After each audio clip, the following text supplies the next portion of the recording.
Nella raccolta biblica dell'Antico Testamento troviamo una serie di racconti brevi che è difficile collocare in un ambiente preciso.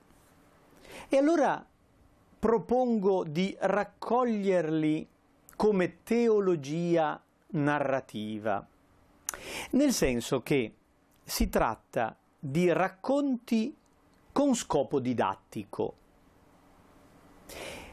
Sono narrazioni finalizzate ad un insegnamento teologico. Ne prendiamo in considerazione 5.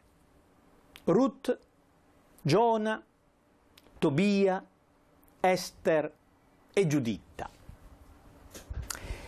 Potremmo definirli libri storici, ma sapendo che storici non sono, forse c'è un fondamento di storia, ma si tratta di romanzi storici a scopo didattico. Il libro di Ruth è inserito fra il libro dei Giudici e il primo libro di Samuele, cioè nella raccolta degli storici della tradizione deuteronomista. Ma in realtà non appartiene a questa scuola. È un'opera scritta nel post-esilio, probabilmente nel V secolo, per dimostrare una tesi teologica. Che cosa racconta il libro di Ruth? La storia di questa donna moabita.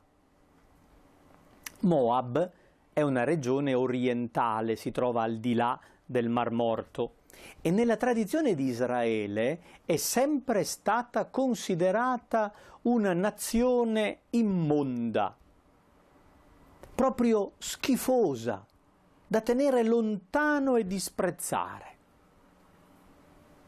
Questo libro invece racconta di una donna moabita che è una buona, una santa donna. Una povera famiglia di Betlemme, per mancanza di cibo, si trasferì nel territorio di Moab. Un uomo con la moglie e 2 figli maschi. I figli si sposarono e presero delle donne straniere. Poi gli uomini morirono e rimasero solo le donne. La vecchia Noemi decise di ritornare e congedò le nuore. Una volse le spalle e se ne andò, l'altra, Ruth, volle rimanere con la suocera. Le 2 donne ritornarono povere e sole a Betlemme. Ruth andò a fare la spigolatrice, a raccogliere il grano caduto nei campi. Venne addocchiata da un certo Booz, padrone di quel campo, lontano parente della sua famiglia. E alla fine Booz sposa Ruth e dal loro matrimonio nacque Obed, che fu il padre di Jesse, che fu il padre di Davide. Questa storia di povere donne finisce con la genealogia del re Davide. Quando il libro fu scritto, era assolutamente proibito sposare donne straniere. L'autore di quest'opera racconta che ci sono delle donne straniere buone e sante. E se in antico si fosse applicata questa regola, non sarebbe nato il re Davide, perché Davide discende proprio da una donna moabita. L'autore è un fine teologo, il quale, anziché fare dei ragionamenti astratti, racconta una storia, con una morale molto precisa. È l'apertura agli stranieri, alla possibilità del bene anche fuori dei confini di Israele. Molto vicino a questo autore di Ruth è l'autore di Giona. Il libro di Giona è inserito nella raccolta dei 12 profeti. Ma è un libro diverso da quello degli altri profeti. Non contiene oracoli, ma la vicenda stessa del profeta. L'autore narra in 4 quadri la vicenda di questo profeta, il cui nome significa colomba. È la storia del profeta Colombo che, mandato da Dio a Ninive, disobbedisce e anziché andare dove gli era stato detto, va dalla parte opposta, si imbarca verso il lontano ovest, prende la nave diretto in Spagna. Ma la nave attraversa una grave tempesta e rischia il naufragio, finché i marinai non buttano in mare Giona, responsabile di quella tempesta.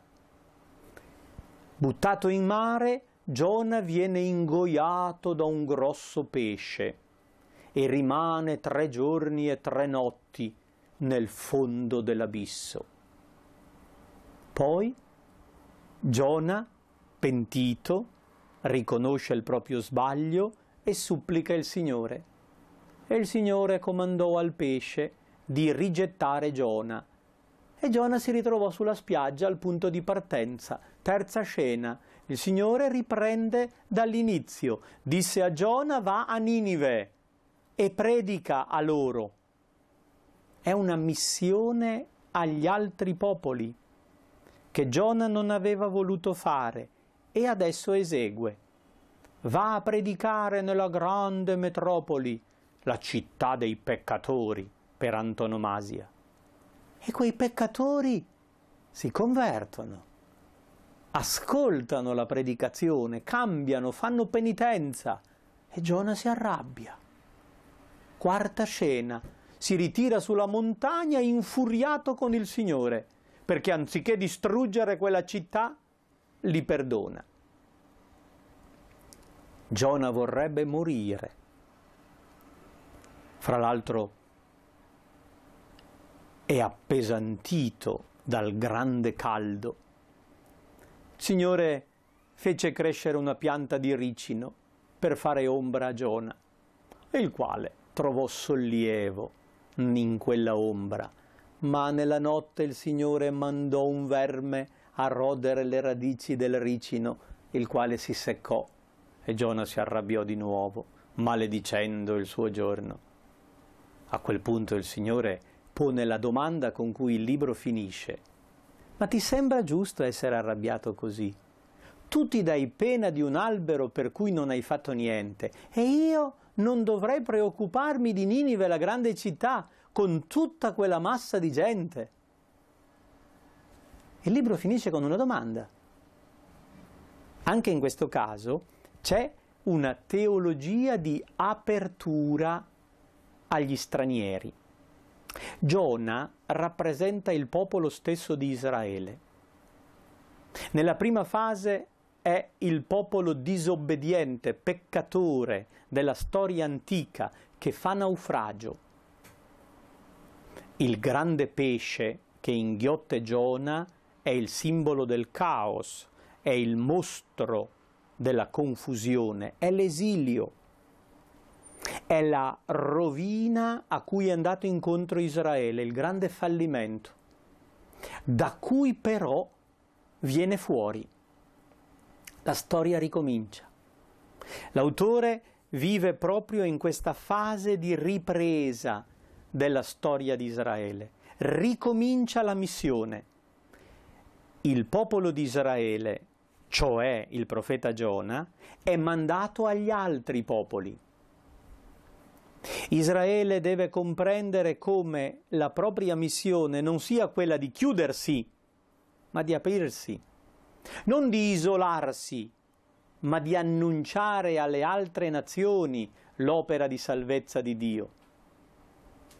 Giona fa una brutta figura, fa la figura dell'uomo meschino, chiuso nei propri problemi, preoccupato solo di sé, mentre l'autore teologo mostra la grande apertura del cuore di Dio e l'interesse per tutti i popoli. Gli altri 3 libri di questa teologia narrativa hanno un livello teologico meno elevato. In compenso contengono delle storie con molti più particolari. Sono autentici romanzi, soprattutto la storia di Tobia, una storia di promessi sposi, una storia di 2 giovani che finiscono per sposarsi dopo tante peripezie. Il giusto Tobi, nonostante la sua onestà e l'osservanza scrupolosa della legge, diventa cieco. Si ripone il problema che aveva già affrontato Giobbe. Come si spiega il dramma di un giusto che subisce una disgrazia? E il romanzo racconta come questa disgrazia debba essere interpretata come una prova. Il vecchio Tobi, divenuto cieco, vuole mandare il figlio Tobia dall'altra parte del mondo a recuperare un deposito economico, una bella somma di denaro che aveva lasciato tanti anni prima presso un parente banchiere. E quindi inizia il viaggio. Tobia parte per un lungo viaggio per recuperare il tesoro. Compagno di viaggio sarà l'angelo Raffaele, che è apparso in forma umana, si presenta come Azzaria, nome che è tutto un programma, vuol dire Dio aiuta. E l'angelo Raffaele accompagna Tobia in questo viaggio di iniziazione umana. Durante il viaggio, in una notte, mentre scende nel fiume, Tobia viene aggredito da un grosso pesce. Raffaele invita il giovane a prendere il pesce, a catturarlo, a squartarlo e a prenderne il cuore, il fegato, la bile e a tenerli perché serviranno. L'immagine del pesce richiama simbolicamente ancora il mostro, le acque notturne, il caos, il male. C'è la conquista di ciò che fa male e viene trasformato in ciò che diventa utile. Durante il viaggio si fermano in una famiglia di ebrei, parenti di Tobia, dove c'è una giovane ragazza di nome Sara, che ha avuto delle vicende dolorose. Ha già sposato diversi uomini, ma sono morti tutti, uccisi da un demonio. Questa ragazza è sotto il controllo di un demone, Asmodeo, geloso di lei. E questo demone le uccide i mariti la prima notte di nozze. Tobia si innamora a prima vista di Sara e la chiede in sposa. Il padre esita a dargliela perché sa che fine fanno i mariti, ma lui insiste e, consigliato da Raffaele, metterà quelle interiora del pesce sul braciere e con quei fumi allontanerà il demone Asmodeo, che verrà bloccato da Raffaele. E i due si uniranno in matrimonio e potranno vivere felici e contenti. Celebrano le nozze, Raffaele va a ritirare i soldi, Tobia e Sara, sposi felici, ritornano a casa e ancora, con l'interiora del pesce, Tobia guarirà il vecchio padre, che recupererà la vista, riotterrà i soldi, avrà il figlio sano e salvo, con una bella sposa e una ricca dote, e vissero tutti felici e contenti. Ci sono dei problemi nella vita, talvolta i giusti soffrono, ma la mano di Dio pian pianino rimette tutto a posto. È una storia di provvidenza, di intervento salvifico di Dio. Nel libro di Ester si racconta una liberazione, altra storia di donne. Ester è una povera ragazza di Israele che vive nell'ambiente persiano e viene scelta, proprio perché bella, a diventare regina di Persia e finisce nel grande harem di Assuero, quello che noi dalla storia greca conosciamo come Serse. Un ministro di Assuero, Aman, è indispettito dall'atteggiamento di Mardocheo, un ebreo che non vuole piegare le ginocchia davanti all'autorità. Mardocheo è parente di Ester. Mardocheo è l'immagine dell'ebreo fedele che anche all'estero non viene meno alla sua fedeltà religiosa. Perciò è perseguitato dall'empio Aman, il quale fa firmare al re un decreto di sterminio di tutti gli ebrei. Mardocheo cerca di contattare Ester e le chiede di parlare al re in favore del suo popolo. Ester rischia la vita perché non può presentarsi alla presenza dell'imperatore se non è chiamata. Potrebbe essere condannata a morte, ma rischia. Ester si presenta davanti a Assuero e intercede per il suo popolo. Invita il re a pranzo nell'harem e lo invita insieme al primo ministro, Aman. E durante il banchetto la regina svela al re il complotto del primo ministro. Il re va su tutte le furie e condanna a morte Aman, che viene subito impalato. Il decreto contro gli ebrei è trasformato e c'è il capovolgimento della sorte. Questa storia è all'origine della festa ebraica di Purim, che vuol dire appunto le sorti. Dio ha capovolto la sorte.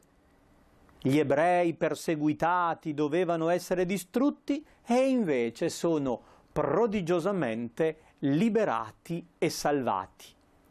L'empio che voleva far loro del male è stato a sua volta distrutto. Dio salva gli umili, i poveri, i deboli, che si fidano di Lui.